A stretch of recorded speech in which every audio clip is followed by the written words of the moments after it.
Hi everyone, this is King and welcome to this channel, Little Things I'm Grateful for Every Day. Today, here at Batangas, and we have little puppies here. Babies! Farah, Faye! That's my papa and my brother.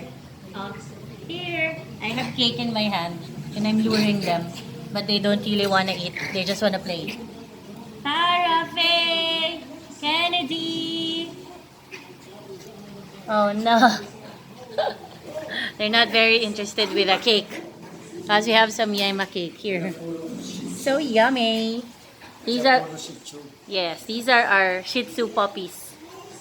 Farah, Faye, Kennedy. Oh, come here, come here, come here. Come here. Here. Okay, I don't know how to lure them. Hold on. They are cute because they just want to play with each other because they have a kulungan. They're just beside each other. But they can't really play like this. Like wrestling type. Wrestling type! Hello! Farah, Faye! Farah. So cute! Hey, Kennedy. Come here, I have food.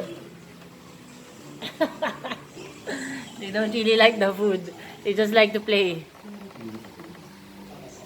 Hold on. My papa is trying to catch Farah. Ang ganda ng kulay niya. This is my papa having a hard time to catch our baby.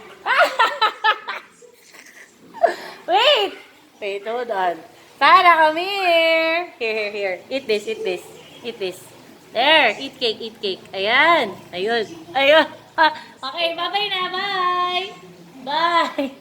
Nahuli na rin ni Papa. Okay. Bye for now. See you in the next video.